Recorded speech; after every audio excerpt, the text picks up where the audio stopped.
Okay, so we're going to take a towel and we're going to wipe off all the dust. What you really don't want is fingerprints. You also don't want the, sort of the dust left from the steel wool to be there, because anything that sort of impedes the patina from affecting the surface will change the outcome. Okay, so you need to be doing, when you apply the liver of sulfur patina, you need to be in a well ventilated space.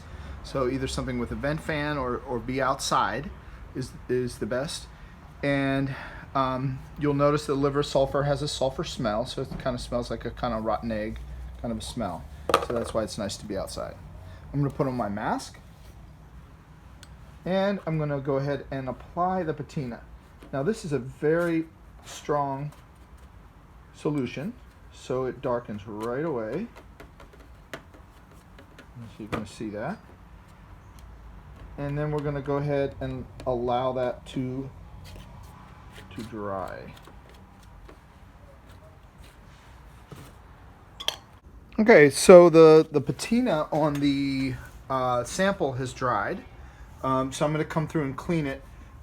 You'll notice that most of the patina looks kind of blackish. There's some white areas where maybe it was pooled a little bit. I'm going to wipe a little bit of that off just to kind of make my life a little easier. And then I'm going to go back to the steel wool, and sometimes I pull it out a little bit so it's a little like more fiber. Putting on my dust mask, and I have my gloves on. I'm going to go ahead and clean the surface. And what I want to do is I want to have a light touch, because I want the fish to come out, but I don't want to remove all the material. So if you look at it there, I could stop there in a way. It's got kind of what I want. The background, I don't want much material off. I want it to be pretty dark. Kind of keep it that gunmetal color maybe. Yeah, the pools are a little annoying. Okay, I pushed too hard there. So here, I ended up taking too much off, and I kind of don't like the way that looks. So I may come back and do it again. And you can do that with the patina. You just have to clean it real well. Be careful when you push too hard like I just did. Bend the corner. You see how I bent the corner? I was pushing a little too hard. Okay. Well, this got some nice movement to it. It does feel like it's moving. I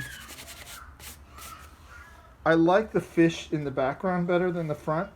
What I don't like so much about it is the eye didn't come out exactly how I wanted it. So at this point, if I wanted to, I could come back in and mess around a little bit with that before I put the patina back in. So it's a chance to redeem yourself. As again, I can say with this material, it is very easy to kind of come back and make some changes and fix things. And if you don't like something, come back and see if you can do it again. Sometimes it's about, exactly how you're doing. I think I'm going to get the metal stylus to get that a little tighter.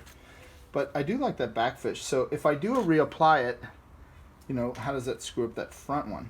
I find that the mouth is too long here, so I think what I'm going to do is I'm going to do some repairs there.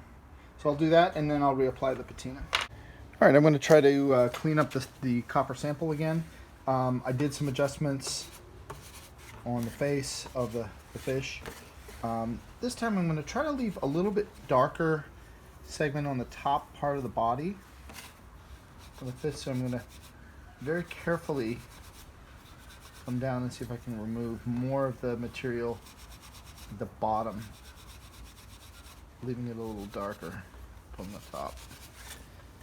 This gives it a little different aspect to it. This time I let the patina dry a little bit longer, and it has a little more staying power now. In fact, if I want to remove some of that from the background, I really have to push hard. And I do want it pretty dark in the background, but I don't want it dusty looking. I want it more clean looking. So try to come in there with the steel wool and get some of that out of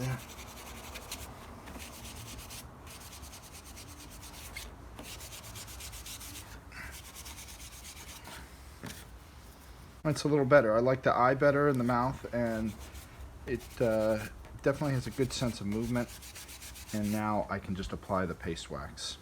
Okay, applying the wax is pretty easy. You're just going to put some wax on the surface, and then you're going to let it dry, and then you'll buff it out. Use a paper towel.